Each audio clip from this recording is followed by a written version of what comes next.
UFC 285. That was a banger. Like, it was a banger. Like, from start to finish, that fight card was just wild. Like, it was just mad wild. Now, let me ask y'all this, though. Do y'all think that was a low blow from Bo Nickel and Pickett?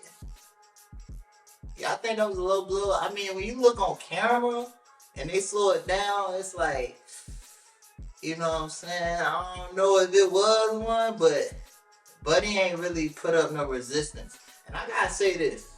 It's like, as soon as he got to the ground, he ain't even try. I'm gonna be real. I was posting in the chat. I'm like, Pickett didn't even look like he tried. You know, it looked like he just laid there. So I'm like, I guess I gotta know what it feels like for a state champion wrestler to be mounted on me. Cause it's like, Buddy ain't even, like, that fight was, like, Buddy ain't even tried. It's like he ain't kick, stretch, poke him in the eye, grab his nut. He ain't tried nothing. I mean, that's illegal, but he ain't tried at all. But, I mean, just as expected, you know, Bo Nickel had his way with him. Now, the question is, I wonder how would he look against somebody like Marvin Vettori or somebody like Sean Strickland or Duplessis. You know, I don't think they'll feed him to Brunson, but, you know, well, feed Brunson to him, but he is making his way. He is. That was a great debut. He is making his way in that middleweight division. But the question always will be, how would he do in that upper echelon of competition? He already got the wrestling down pat. You know, now his striking, you know, some improvements there. You know, listen, I'm a fan by all means. I'm not no Freddie Roach or no Teddy Atlas, but shit, I can see. I can see with my eyes and know what look good and what ain't it. With his wrestling, I hope his coaches and them are taking the time to work on his striking. But him and Robert Whitaker, I don't know. I mean, him and Hamzat. I mean, it's just, only thing I think about is the wrestling. And the only two people I know that would do a good job of neutralizing his wrestling is those two. You know, I never really seen Robert Whitaker on his back as much. I'm trying to think back when he fought Romero. But I don't know, like that's a good one. Now, Turner versus Garrett. Now look, off rip, you know what I'm saying? I thought this was gonna be a bad fight for Jalen. You know what I'm saying? I thought this fight was gonna be like, Garrett can go. He can go. Like, he can wrestle. He's very well rounded. But in that fight, you know, Turner surprised me. He surprised me so much. Like, and he looked big too. Like, he's tall, he's long, and he looked big. I mean, what really won the fight was, and one thing about taller fighters in the MMA, they're more prone to being takedown. You know what I'm saying? They got longer legs. They're not as close to the ground as a shorter fighter. So, you know, they stances be tall, they be long, they be tall. So it's really easier to take them down. But I mean, he did a good job of getting up, but those takedowns is what really ultimately cost him the fight.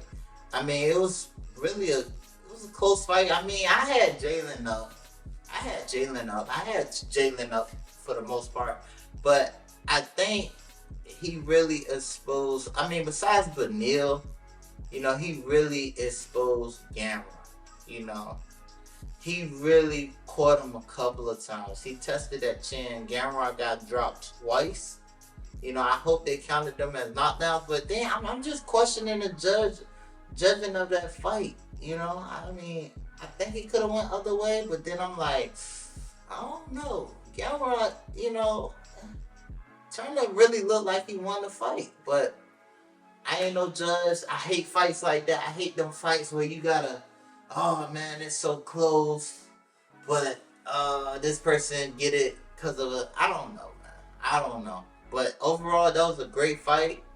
That was like the second. That was a great fight all around. All around, that fight was hands down great. Jalen really, really got a bright future ahead of him. And Gamrot, that's a fight I think should happen again. But the fight that really took it off of me, I gotta say this. Um, Jeff Neal is a dog. He is a dog, and for how long that fight had went, I thought he was doing good. I mean, all around, it just really was just it was a back and forth fight. You know what I'm saying? I don't think Jeff Neal was losing like people thought he was. But I never thought I would say this, but I don't think the commentary was giving Jeff Neal as much props as I thought he deserved. You know, and this is the first time I will openly admit it. I always thought they were great. I always thought Cormier and Joe Rogan and always thought I never really saw the biasness that people would say, but I don't think they were treating Jeff Neal fairly in that fight. Jeff Neal wasn't getting his ass whooped. He was piecing up Rakhmadov. He was piecing him up to the point where I thought he could have finished him. I thought he could have knocked him out. You know, he made Rakhmadov look human. But, he got, Rakhmadov was tested, and this is the test that we wanted to see. Now it questions like how would he do in that upper echelon of competition, like Kobe Covington. That's a fun fight. We got he's busy. I mean, but Bilal Muhammad. Honestly, Bilal Muhammad has been surprising me. I think that's a good matchup. When you think about him versus Hamzat, him. But when you think about Rakhmadov versus Hamzat, it's like I know what they want to do. I know what they're trying to do, but I just really question like, is that the right fight to make? We don't know if Hamzat is gonna be at 170. We don't know if he's gonna be at 185. So those fights right there, that's one of those fights that's like, let's put that in the cart, but let's put that on layaway. But a good fight, right? The next fight for Rakhmadov should be Bilal Muhammad. But now the co-main event, and listen, I called this fight from a T. I said Alexa Grasso was going to finish her.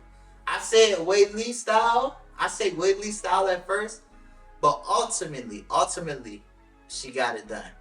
It wasn't Weili style. It wasn't Rose Namajunas that lead head kick, in Miami, dropping her.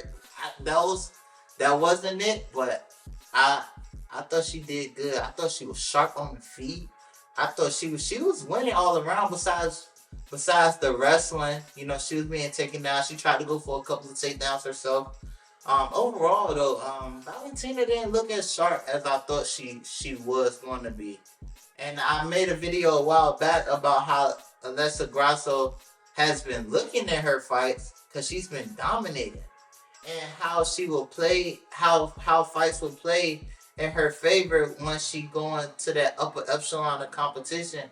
I was a little like, well, once she get up to the top, we'll see how good she is. But man, she's everything. Like, she's all around. But with Valentina, I gotta say, she's typically faster, explosive, and patient. However, in this fight, she seemed hesitant instead of patient. She seemed very stiff. She didn't have enough pop. Her spinning kicks were typically sharp. It's like no spinning kicks to the body like she did with Chukagan, and other female fighters. But in this particular fight, she it looked like she didn't have enough pop to her. And I personally think it happens. Everybody human. You know what I'm saying? Ain't nobody perfect. Ain't nobody, even my favorite fighter, Kamaru Usman, even for as good as he looked in that Leon fight, shit happens. I mean, that's it. That's all you can really say. But she, you know what I'm saying? I think they will make that a rematch. I mean, it's obviously a longest reigning champion. And I feel like the UFC be jinxing these fighters sometimes. You know, when it can, apparently Valentina was supposed to win one more ruby, one more, one more, one more little ruby, little diamond stud, little stud on her belt. Man, they done sent their soon as they posted that, I'm like, oh hell, she got choked. But overall, Alexa Grasso, first female Mexican fighter, second Mexican born fighter. Uh, Good, congrats to her. And let's see what will happen in the rematch. You know, obviously they gonna make the rematch, or honestly, I think they should just go with Aaron Blanchfield. I mean, shit, why not? But John Jones versus Cyril Gane. Listen, I'm gonna be real. I lasted longer in the bedroom. I don't last a long time. Shit. I mean, I'm just saying, you know what I'm saying? That fight was quick. Like, Cyril Gane went down quicker than the $5 hook. Like, I mean, he a fighter. I mean, we probably could win. Shit, I'd probably go down quicker in the octagon. But listen, that's their job. But nah, on a serious note, I feel like he didn't provide enough resistance for John Jones. It was just like, and honestly, I'm gonna be real. John Jones did not look anything special. I'm gonna just throw it out there.